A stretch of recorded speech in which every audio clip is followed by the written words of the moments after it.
downtown Lowray. We at G&M hope you come by and see us for all your livestock needs. We stock feeds for all kinds of animals and hay too. We also have seed for a wide variety of forages for your animals. So come on by 4000 Taylorsville Highway, Statesville, or call us at 704-873-5758. We're worth the drive. Thank you again for supporting small family-owned businesses. God bless. The following is a paid program and does not necessarily reflect the views of WSIC. All systems are a go. Ladies and gentlemen, hold on to your seats. Taking Care of Iredell with North Carolina State Representative Jeff McNeely is about to begin. In 5, 4, 3, 2, 1. Good morning, Iredell County. Hope everybody's doing well out there this morning. Hey, it's a little bit of rain. What does the old song go? Rainy days and Mondays always get me. Well, today, rainy days do not get me down. I'm looking forward to them. Thank you, Lord. Thank you, Jesus, for the rain. We appreciate it. Got a good show today. Kind of a slow weekend far as news. That's satire, folks, in case you're not paying attention. Got Andrew Brock, former state senator, North Carolina state senator, now political consultant. Used Andrew a lot in my campaigns, and smart guy. And we're going to talk about the meltdown that happened over the weekend. So we're going to do my guest first. We've changed our format here a couple of weeks ago, in case you didn't notice. And then we'll take some calls afterwards, in the second part of the show. So are we ready, Joe's Andrew? Andrew, are you with us this morning? I'm here. Hey, brother, how you doing? Doing fantastic. All right, well, for the rain. That's exactly. Andrew Brock is he lives over in Davie County, over there in Mocksville area, and senator over there. Tell the listeners a little bit about who Andrew Brock is, in case they maybe forgot from times past or don't know. So, who is Andrew Brock? Andrew Brock grew up here in Davie County. My family lived here before it was a country. Daniel Boone was the trailblazer for my ancestor, who was a minister. Come from a long line of ministers in the area. In fact, quite a few family members over in Iredell County were ministers over there for years, and lived here in Davie County. My family was involved in the church and involved in politics and farming, and when I was in college, I had a chance to work down in Raleigh for a semester in the state senate, and that kind of sparked my interest in going into politics. Never thought I'd run for office, and 2000 came about, and they redistricted the lines, and the seat was open. I ran for it, and I think I lost my first election by just over 200 votes. I was the youngest person ever elected in the Senate at the time, and I said, well, I've had my run. I won't do that again. And 2 years later, the districts changed again. They put Yadkin County in the district. It was Yadkin, Davie, and the northern half of Rowan County. And my mother's family from Yadkin County, they were Revises, and I'm related about half the county up there. So they voted me off the island in 2002, and I served 8 terms in the North Carolina Senate. And the old family friend, when I got elected, Jeff, this is funny, he said of all the people in his family, they're accomplished people in business and doctors and lawyers and rocket scientists. I have 2 cousins that work for NASA, and I had cousins and that modeled and very good looking people. Of all the people that we could have elected out of my family, they chose me. And one of my cousins said, "Yeah, we had to vote him off the island. He's the least among us." But no, I enjoyed my term in the Senate, helping the people of this region and going up the ranks all the way up to chairman of agriculture in the Senate, which was as Jeff, as you know, as being a chairman, it is a very important position in North Carolina. Yes, sir. It's Number one industry, and I'm so glad to keep you in Raleigh as the chairman of that, because you know as well as I do that the farming in eastern North Carolina is different than around here. I joked that down there, those farmers down there, they have wall-to-wall carpeting in their pickup trucks. We don't have that up here. That really get under their skin when I mentioned that to them. But anyway, they became chairman of finance, but married a girl I met at Vacation Bible School when I was 6 and she was 4. And we were friends all throughout school and got married later on. She's a PA down in Mooresville. We have 3 kids, and that's what brought me home. I couldn't be in Raleigh and help raise 3 kids, and I'm having a time of my life watching them grow up and doing well in school and music and sports, and that's what I am about now. I'm just a dad that enjoys being with my kids and helping raising them, and enjoy a good family life here in this area. Well, we appreciate your service to the state of North Carolina, and thank you for what you do now. Now you work with the company Axios, and they do political consulting all over I know the nation, maybe the world. I'm not sure if y'all get outside the borders of the United States or not, but a large company and with a lot of resources, and did a great job for me in my primary, and you played an important role in that, and I appreciate your help. Thank you so much. We just like seeing getting good people elected. Ted Cruz is one of our clients, and Speaker Johnson up in Washington is one of ours, and Glenn Youngkin, governor of Virginia. We just try to help good people get good conservative policies in place, and we do not just political consulting but public affairs. And so we try to help a lot of different good groups and companies, help them get to market or help them have a broader outreach of what they can do to help their communities. Well, we do appreciate all you do. Well, let's talk a little bit about there was just a little bit of political activity over the weekend. Nothing big, just a sitting president that in the middle of a campaign decided that he didn't want to be in it no more. And so that's kind of a little bit different than what we've seen in the past here. So a little different. What's your take on what all went down? Well, I made a prediction right after he was elected, seeing some of his speeches and some of his actions. You could see that his health was deteriorating and he would resign. I thought he would resign about 2.5 years into his presidency. That way it would give the vice president more time in office to become president, but not yet go over 2 years to be considered a full term. And that way you theoretically would have the vice president as president for 10 years. It's tough to knock off an incumbent. Oh, yeah. But I think Kamala Harris did such a poor job as vice president that they couldn't let her go. I mean, they could not let her take over. She's still prepared for her meetings with individuals. She breaks into her nervous laughter when she gets in over her head. You look at her qualifications that she had of, going up through the ranks of running for office, and she really didn't have any. She never worked her way through. And Jeff, you and I both know that you see people in politics that people that work their way through normally can handle situations. Whether you agree with them or not, they do a pretty good job handling the situation.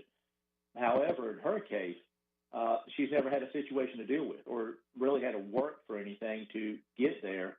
So that really put the Democrats in a bad predicament because, they wanted to switch over to her as vice president, but she couldn't do the job. And it's just her personality, her work ethic, which is lacking in both areas. So they were stuck. Hey, Andrew, we got to take a hard break right here and be right back, folks. Hold tight. There's more Taking Care of Iredell with North Carolina Representative Jeff McNeely on the way from 105.9, 100.7 WSIC. Well, finally.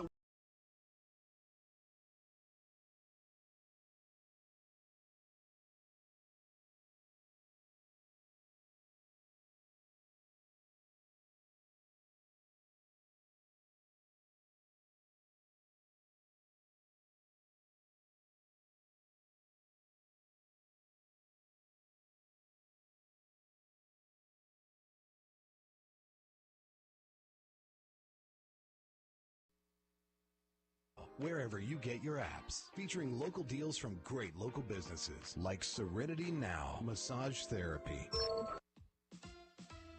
Here is your WSIC community calendar. Langtree Live continues their free music series on Thursday.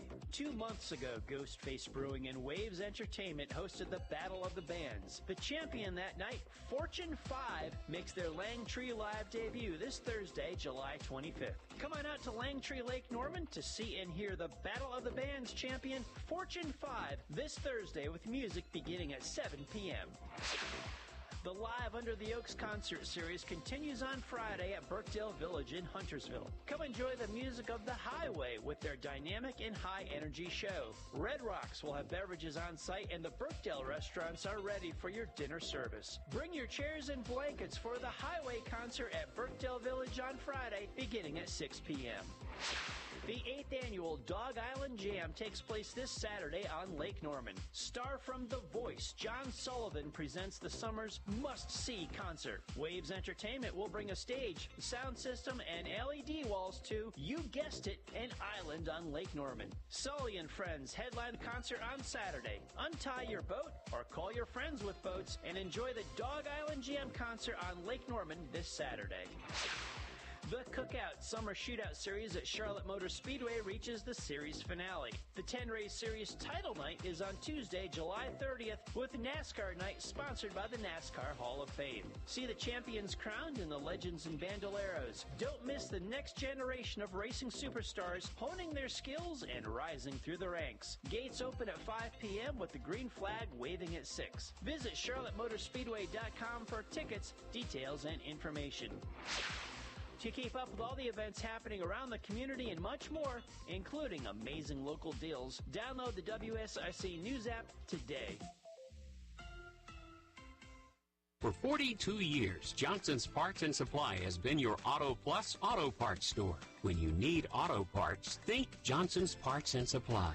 Your Auto Plus Auto Parts store, 1112 Shelton Avenue, Statesville. Now, more Taking Care of Iredell with North Carolina Representative Jeff McNeely on 105.9, 100.7 WSIC. All right, back here with our guest here, Andrew Brock, former senator, political guru, consultant, you name it, he's done it, he can do it. Andrew, you still with me? I am. I am. Hey, you were just talking about Kamala, now, all right, she stepped in. I did a little Googling earlier this morning. According to 2 different sources, she still has yet to go to the southern border. So according to that, she still hasn't visited it. Visited a lot of swing states for the campaign, but has yet to go to the southern border. That's her one job, I think, that she was entrusted with by the Biden administration, and hadn't even gone to look at it yet. So this is going to be quite interesting, especially come next month in Chicago. Yeah, it's going to create another fiasco for the Democrats as they had in Chicago years ago. And I think it shows with Kamala not going to the border that, as vice president, I won't say you have very little to do, but, she did not take that role and be as aggressive working it as she should have. And that's why I think the Democrats, going back to my earlier point, kept Biden in office and kept running him, and were playing prevent defense. And he has such a disaster in the debate. President Trump did really well. I think it showed he was short to the point President Trump was, and it really showed Biden that he could not do the job anymore. He was locked up. I don't say locked up, but they had him away, practicing for the debate for days on end. It still had jet lag. Go well. Yeah, still had jet lag. Yeah. 12 days after flying back, but yeah. Yeah, it really showed, and it was really tough. And, that's when the Democrats said, we're really in trouble.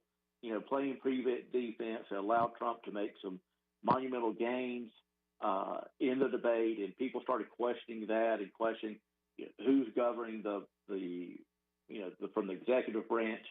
And then you had the assassination attempt, and that really bolstered President Trump, and now you have the Director of Secret Service testifying right now. That probably most people are watching that instead of listening to me. But I don't get it. I don't understand why they would do that.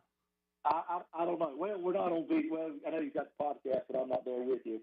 If our both faces were there, Jeff, I always said I had a face for newspaper, a voice for voice for newspaper, and a face for radio. But I think right now with her testifying, that you're going to see some serious lapses in the Secret Service of what they were doing, some of the problems that were there. And I think you see that the administration isn't doing their job, not doing their things about, keeping us safe, protecting the borders, our military, our president, our Secret Service. And it kind of goes into this is exactly what Kamala Harris was doing or not doing her job. And not going to the border. AI is a big unknown. She was set in charge of that as well. I don't know if she's doing anything there or not. Doesn't sound like it. But, she's not doing her job. And that's one thing that's got the Democrats really worried. They are in in their not smoke. Well, they could be smoke-filled rooms. I don't know what type of smoke it is. It's not tobacco.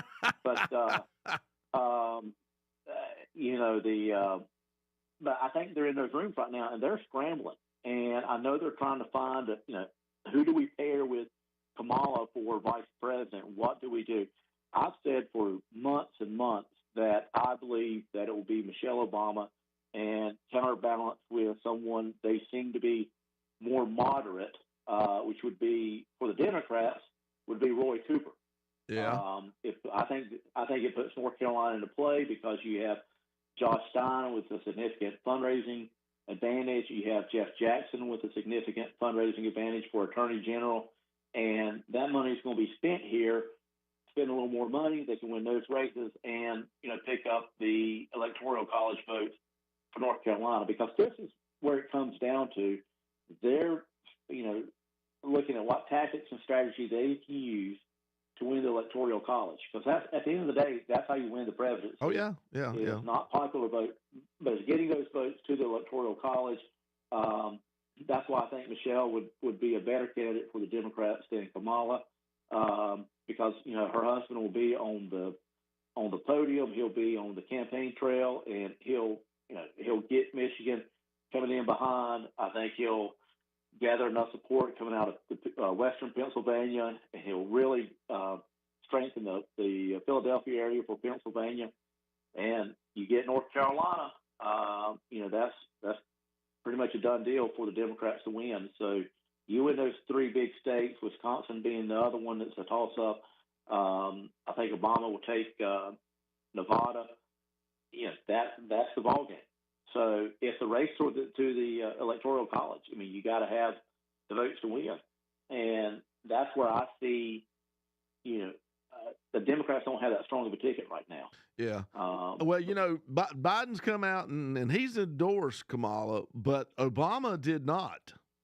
And he's made that very obvious. He hadn't really said it, but I mean, it's kind of like the elephant in the room, and we're not talking about Republicans either in this case.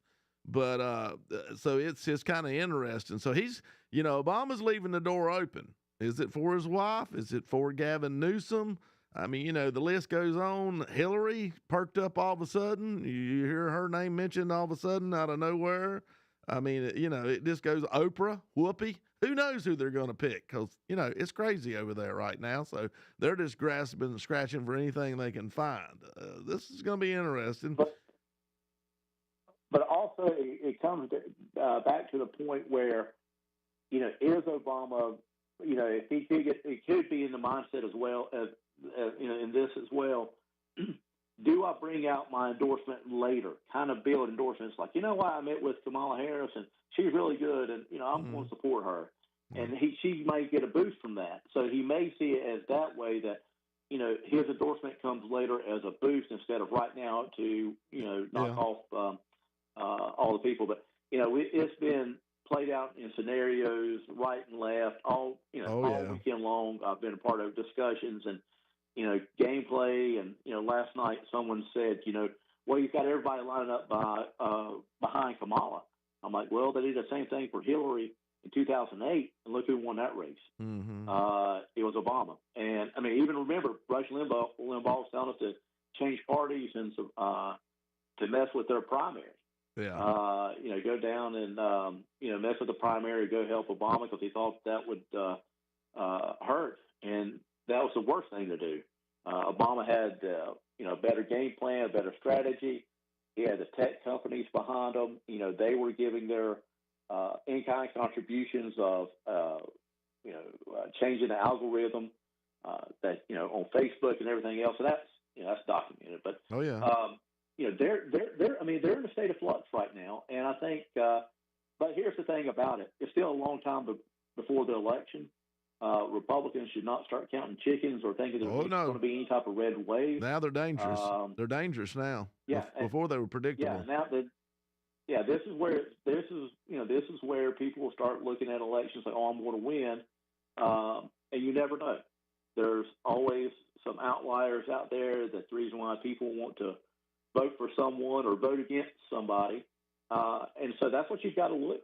You've got to keep on putting yourself out there and keep campaigning and not let up, till election day. Well, and even after election day, because yeah, I was going to say the Democrats really have brought this on themselves, them and the media. And folks, if you never did trust the media before, you darn sure won't trust them now because they had no primaries against Joe. They made sure they closed it out so he wouldn't have to be seen or challenged in any way.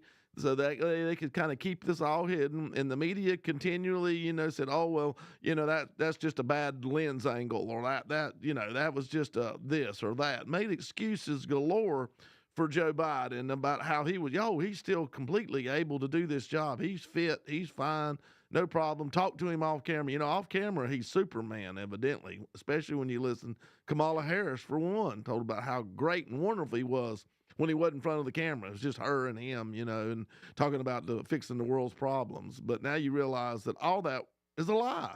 It's all a lie. We got about 2 minutes. What do you think about the media? Can we not see how crafted this is and to a lie to the American people on all levels from all sources? We don't have really true reporting anymore. It's all editorials. Yeah. It's people putting their personal opinion in the story instead of reporting the facts. I saw that when I was running for office, where I would say something and my opponent would have a rebuttal, even though it was after the deadline that he should have been able to respond. And I threw a herring out there one time in an interview. And sure enough, my opponent had a response the very next day, and I'm like, how did that happen? Mm-hmm. There's no way he would have known that. And I just knew that the editor of the newspaper went and called up my opponent to get a rebuttal. So, but that happens. That's what's happened in the media for years. But people are really getting kind of tired of it, and they see it. And here's the thing about it: now that you've lied to them, and they're, it's caught on, it's really tough to bounce back from that. And it's like the boy who cried wolf. When you lie so many times, people start turning it off. Yeah. That's where we are today. Well, how people don't trust the media. So hey, we're down to the last 30 seconds. I told you this would go by quick. Called up Andrews, said, "Come on, Bill, on the show." He said, "Oh, well, what are we going to talk about?" I said, "It won't take long." So anyway, hey, Andrew, we're 20 seconds out. Appreciate you. Thank you for all you've done for North Carolina and what you do behind the scenes, still working hard on things. So appreciate you. I want to thank you for all the work you do on behalf of our farmers and people in Iredell County and this region. Jeff, you do a fantastic and wonderful job. And see you, brother. Great work. All right, see you. Thank you, sir. We'll be back with more of NC Representative Jeff McNeely and Taking Care of Iredell after this short break on 105.9, 100.7 WSIC.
Delta more than on other carriers today, 600 flights canceled.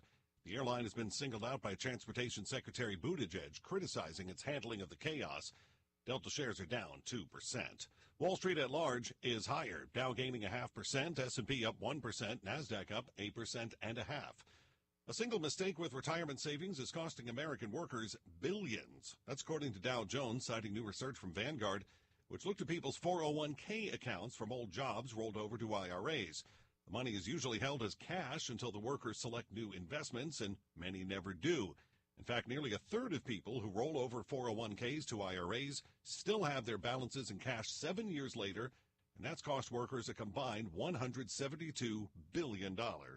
Andrew O'Day, Bloomberg Radio. It's Taking Care of Iredell with NC Representative Jeff McNeely on 105.9, 100.7 WSIC. Local starts here. All right, folks, back here for the second half of the show. We're taking calls now. Somebody like to call in and talk a little bit about the craziness that's going on, especially after this weekend. 844-788-3464. That's 844-788-3464. And just as Andrew was talking, the crazy thing about it is here, Biden, we've been hearing this for weeks since the debate. Do we got a caller? Well, yeah, put Dan on. I know Dan. Hey, Dan, how you doing, brother? I'm doing well, sir. How are you? Well, I'm doing fine. Well, what do you think about the craziness? Couldn't pick a better bunch of people to have fun like this going on. They put the fun in dysfunctional. That's a fact. That's a fact. Well, my question, just like what they asked about Kamala Harris, is what is Michelle Obama's credentials? What makes her? Same thing would make Oprah. Just checks all the boxes they want. I guess. I don't know. So it's because she's black and all us white people are bad according to them.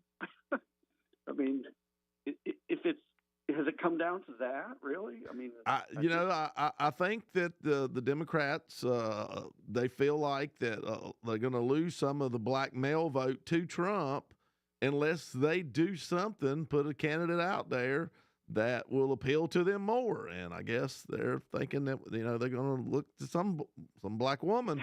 and of course, if it doesn't work out, it's because we're all racist, of course. It's identity politics on steroids, and it's just why don't we focus on the issues rather than the color of somebody's skin or their gender? I mean, that's just it's ridiculous. It gets back to that age-old question: were you better off 8 years ago, those 4 years, than you have basically the last 4? And that's pretty simple. That's a pretty simple question, and it's really a pretty daggum simple answer if you tell the truth. Exactly. In the 8 years under Obama, I mean, he didn't help. I mean, his policies were so hard on the lower income and that. I mean, just like Well, he doubled our deficit, and of course, people will say, "Well, Trump added a bunch to it." Well, a lot of that was to try to prop the world up during COVID. I agree. He wasn't. Trump's never said he was a conservative, but he does have conservative ideas, and he does have conservative policies. Yeah, and he refinanced a lot of that debt. He did. He had to spend, but he knew how to. He knew how to spend, I guess, is the thing, so that in the long run, it's not costing the taxpayers. But, it expanded the economy. That's what he did. He expanded the economy, and taxes and Biden administration have shrank it. And there you go is where inflation kicks in. Yeah, well, and until they really, truly do a balance. My thing is, why don't they have a balanced budget amendment where, they're forced to do a truly audit and balance the budget, just like any business would do. I mean, that's the state of North Carolina. That we have to balance ours. We cannot spend any more than the money we take in. Well, and if the federal government would adopt that kind of ideology. Unfortunately, that goes across Republican and Democrat. Oh, yeah. People love to spend everybody else's money. Yeah.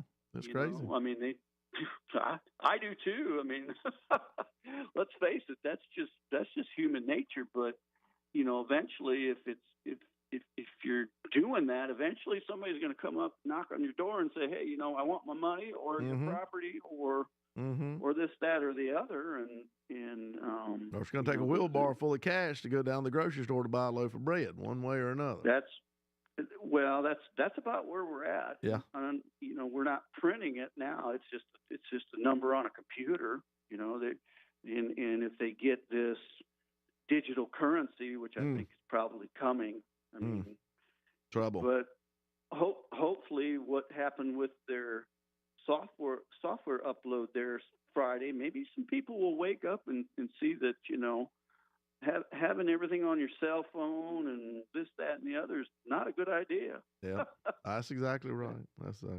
my personal opinion. I mean, they have their place, but there's something about good old common sense that let's hope and pray that the Republicans not only win the presidency, but that they are able to turn the Senate in the House, because otherwise you've got gridlock again. Yeah. And then nothing really truly happens. All I got is more questions than I got answers. And the other thing I wanted to bring about was, is there going to be justice served for the criminal activity of the Biden family, the criminal activity of what happened at the border, all those people that are complacent in relocating those people? The news media, since 2016, they've just been firing out this rhetoric that's inflammatory. I heard that now they think that Trump, or MSNBC said Trump tried to kill himself. We've heard everything. They're crazy. They're gonna throw anything they can out there. They're gonna throw it all. Well, I mean, whatever happened to libel and slander laws that would limit that? Is it just open? Unfortunately, on politicians, evidently you can't hurt our feelings. We're not allowed to have them. So you can say anything you want to us, I guess, once we enter the political arena. So there's really no law in place to address that. Yeah, they should be. I mean, it's something all the time. Hey, Dan, I got to catch another call, but good talking with you. You have a blessed day. We're still going fishing, brother. We are. By gosh, it's gonna let it cool off. All right, brother. Well, I know you're busy, buddy. Bye. See, bye. Do we have another caller still on there? All right, let's catch up. Hey, this is Representative Jeff McNeely. Who we got? Hey, Jeff, it's William here. Hey, William, man. Sorry to keep you waiting there. Don't think that's all right. That's all right. He's got a lot of questions, like all of us. Yeah. I don't know if we'll ever find out all the answers to their questions. Dang good, man. But anyway, don't they have to make a decision by the end of this week, the first part of August? Don't they have to have something in concrete who the candidate's going to be for running? No, not really. They go to their convention now. It's what they call an open convention. It's in August. I'm not sure the date exactly. I won't say the middle part of it. In Chicago, and should be interesting. I think if they don't get their way, they'll burn it down. I don't know why. Maybe I misread something or misheard something that by the 1st of August they had to Biden at that time. When I heard this information, Biden was still saying, "I'm on board, I'm running," and then they had by the 1st of August to make that final decision.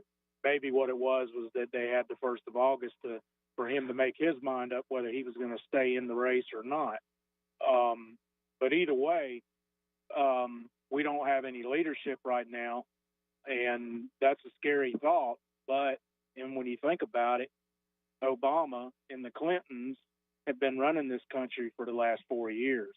They just had Joe Biden up there as the front man on the stage, and that's about it. So technically speaking, he's still the president, and he'll run to the end of this year, but we got to figure out the Republican. I just hope that the Republican campaign is studying all the candidates that are possibility to be running against for the next 4 months. That's what I'm hoping and praying on. And we don't know who it's going to be yet. I mean, I hope it's not going to be Kamala, but it's looking like it's going to be her. And I certainly hope they don't get Roy Cooper in there. Me too, baby. We all know what he did in the state of North Carolina, and he'll do the same tactics in Washington, D.C., and that's the least we need right now. Yeah, he'd love to be a dictator. Yeah, he's been there. But anyway, I'll let you go, and I know you got to go to a break, but I just was curious about that. I thought they'd had to have a final decision on something by the 1st of August, but who knows? You know, it's been back and forth for 4 years now, so why would it be any different for the next 4 months? That's right. Yeah, August 19th through the 22nd. So by the 22nd, they'll have a candidate. They'll figure it out. You know, they got to go and get the delegates. So the delegates are going to vote that are going. So all of a sudden, what looked like a slam dunk, the delegates didn't mean that big a deal. Now the Democrat delegates, it's a pretty big thing. It's a pretty big thing. Yeah, it is. And then Joe Manchin is looking at that, and he's thinking about stepping back into D. He checked I beside his name, and now he's thinking about going back D. So who knows? Yeah, that'll make things interesting. If Joe Manchin would have to throw his name in the hat, would make things interesting. I don't know. Well, he's talking about it. He was on Face the Nation last night, and he was, talking about independent and trying to unify everybody and everybody get together on this. And now when Joe Biden yesterday afternoon came out and said, well, I'm stepping out, Joe's like, well, I'm going to step back in. So who knows? That's right. It's crazy times. Crazy times. Yeah, it is. All right. Take care, Joe. All right. See you, brother. All right. Here, we got a little less than a minute here. We get things. There's a lot going. It goes back to the process. And the process was to have a primary and to allow people. But the Democrats made sure that any Democratic voice they didn't like did not get heard during the primary process. They squelched everybody on that.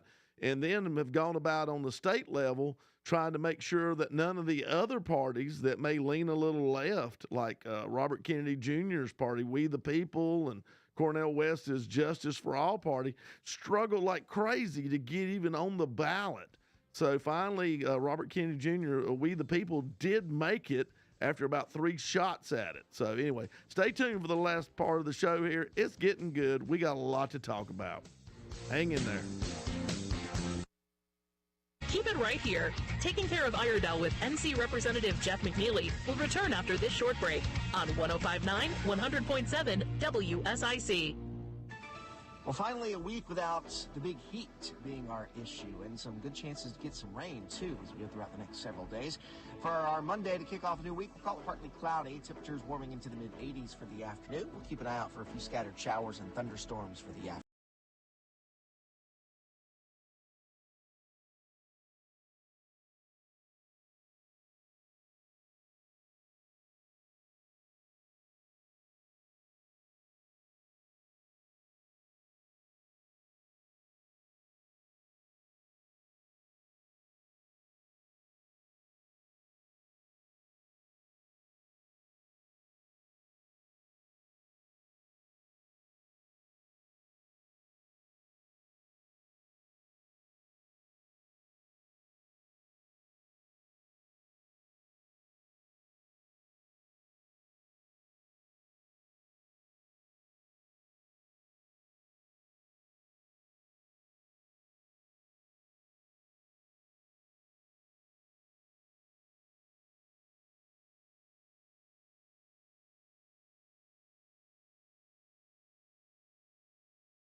On Lake Norman, Sully and Friends headline the concert on Saturday. Untie your boat or call your friends with boats and enjoy the Dog Island Jam concert on Lake Norman this Saturday.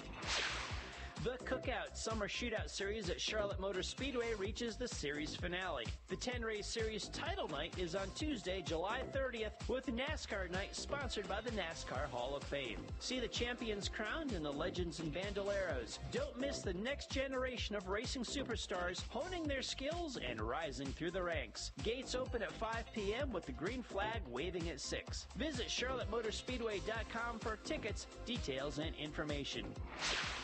To keep up with all the events happening around the community and much more, including amazing local deals, download the WSIC News app today. Now back to more Taking Care of Iredell with your host, NC Representative Jeff McNeely on 105.9 100.7 WSIC. All right, back here with the last part of the show. Got a caller on there. Got Steve. Steve, are you on the line with me? Yes, I'm turning the radio down right now. Yeah, that's good. It'll give you a little echo, a little feedback. Won't be good. Steve, go ahead. We talked a little bit in the break there, but go ahead and tell the people what's on your mind, and let's talk a little bit about it. I've got something more important than any of this mess we're talking about, and that's water. And we have a water table that takes years and years and years to filter through what goes in today. And I'm seeing all this sludge, black stinking sludge, being poured upon our farmlands near our houses, and I don't see any monitoring on it. There should be a report every week on the heavy metals and everything that are in it, and the pathogens, or if I could say that again. Pathogens, yeah. Yeah, pathogens, and. Yeah, and sludge, folks. Now we're talking about human waste from our waste treatment plants that basically accumulate and then they're reapplied out. A lot of times on ag land, sometimes on more I hate to use the word appropriate, but certain sites accept them. Go ahead, Steve. Go ahead. Just want to try to give them a little definition. Well, if you get back into it, even the cow from the dairy farms and such. Has so many hormones and other things in it from the hay they eat and from the toxins they are injected into them and the corn that's messed up. And I don't know if anybody's monitoring it. Oh, yeah. Now, as far as all that what's fed to the cow is monitored incredibly close. And also, they have to do waste samples, send them into the lab. So it gives you a list. And it's a huge list of all the different stuff, not just nitrogen, but it breaks down all your heavy metals, any kind of other things that may show up. Now, it's not necessarily checking for pathogens. Usually, most times, we try to let it go through a heat, which kills most bacteria and pathogens in the lagoon or dry stack areas, which, depending on which one they want, the temperatures get up in there. And so, but we check it. Then sunlight works well at killing bacteria too. Actually, the animal waste is pretty clean compared to the human waste. Now, human waste is the nastiest. Trust me, it is the nastiest. But they monitor it very closely too, pulling soil samples. Now, there can be leaching. I'm not going to lie to you. There can be leaching, so we have to be sure that well waters are monitored constantly around places where it's used, and we do that. I know that for a fact. A lot of your septic tank people know some of them very well. Nobody sticks their nose into their business, though, but we know they do a good job. So we're doing a good job. I'm not saying a lot's going to be perfect and there can't be issues, but a lot of sampling's going on to make sure that the waste is getting applied properly and that it is being checked and see how the soil is absorbing it and if we're able to dissipate any. Okay, well, I don't know if they'll make me sleep any better. I don't know. You'd be surprised. We're a lot more worried about our waste that would come from animal and human than we are about, what our children are ingesting as far as in the foods that they eat. Unfortunately, a lot of preservatives, a lot of things, a lot of dyes, a lot of issues. I truly believe that some of the issues we have with autism now is some of the different stuff that's put in food to preserve it. You look at the people in Italy, I've been there and eaten their food doesn't last more than a day or two, and then it's gone bad. They continually shop daily at the market to buy fresh. Those people eat pasta all the time. They're nowhere fat like I am, and it's what we eat. I think that is actually putting a lot of the bad things into the sludge that we put out on the land. So I think it starts with what we're putting in us, as far as what comes out of us that's bad. That's the part that worries me.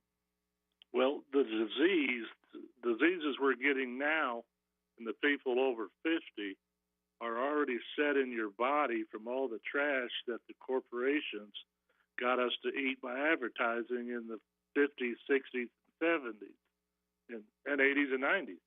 So if you're over 50, you're messed up to begin with.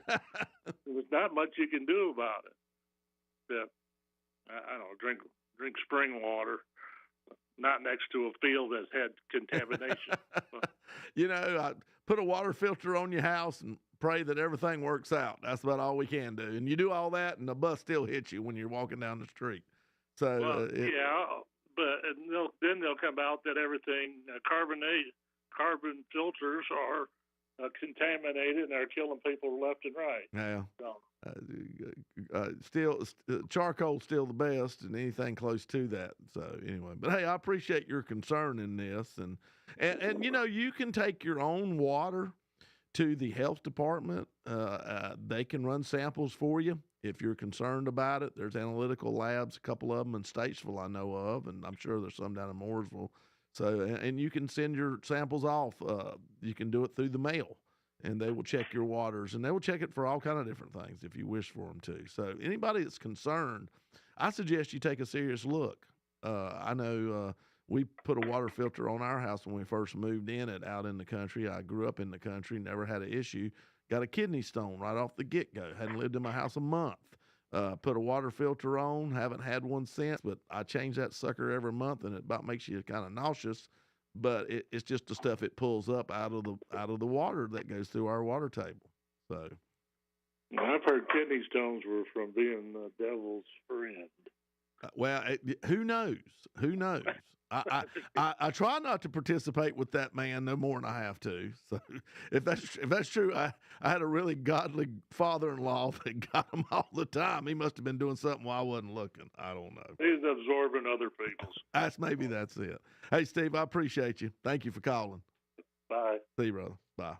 Hey, real quick, we got about 5 minutes to go here. I don't know if anybody else is on the line, but one thing I did want to bring out, went to a fundraiser for Commissioner Steve Troxler. He is our ag commissioner. We're talking kind of ag here all of a sudden with what we're doing with our poop. 20 years of good, steady leadership he's provided us at that position. We need to make sure that he gets elected again. Sarah Tabor is running against him. And you go on her website, and it's a wonderful talk about how we could all change to this farming, nuts and berries and sweet corn and all these things. She's thinking more like along the lines of everybody growing their own stuff and feeding themselves. Well, that's a wonderful world to live in, but it's not practical. And on top of that, North Carolina has over $100 billion, number one industry in the state. $100 billion ag economy, and it's made by us feeding the world. And she believes in communal farming, where everybody comes and nobody really owns the land. Everybody just uses it and grows their crops. Well, hey, that's wonderful. But try to take that idea to the bank and see if they loan you crop money to put it out so that you can actually try to grow a crop. Because most people have those crop loans.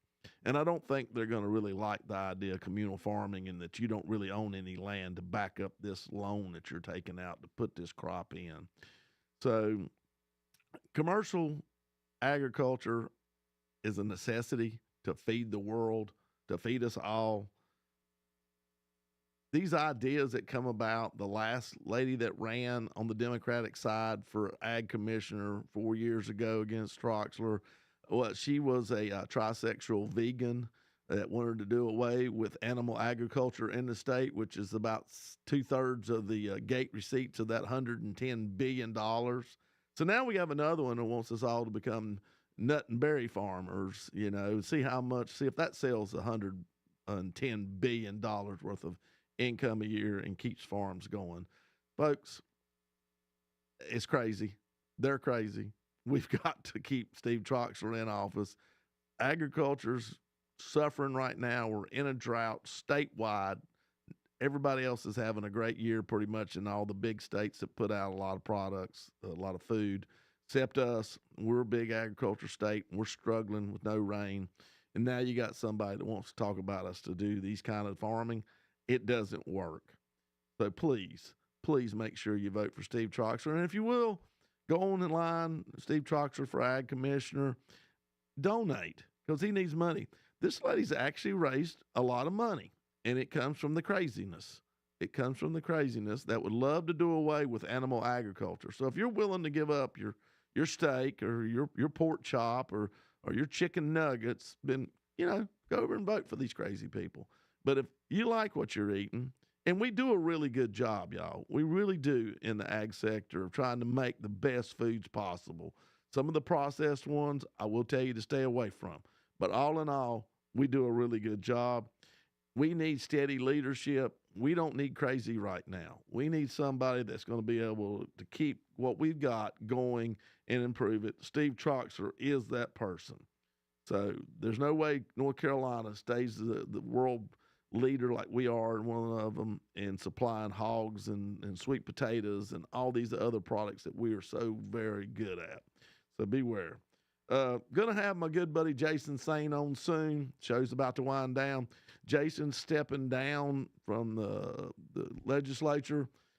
Going to miss that man. He's been mighty good to me in Iredell County, folks. Make sure you call in and tell him how grateful you are on his show on Wednesday. He's a good friend. He's a great politician. All right, let's bow our heads. Dear Heavenly Father, dear Lord, we thank you. We thank you for all you do. Chaos is about us, Lord. We know you're in control. We know you're watching over us, leading and guiding us. Lord, I pray you bless Jason Sain as his new endeavors in life and bless his family. Watch over them and keep them safe, Lord. And thank you for bringing him to the state of North Carolina into the leadership position he is. Be with us all. In Jesus Christ's name, amen. All right, folks, till next week, take care. You've been listening to North Carolina Representative Jeff McNeely. Join Jeff again next Monday morning at 11:05 for Taking Care of Iredell on News Talk WSIC.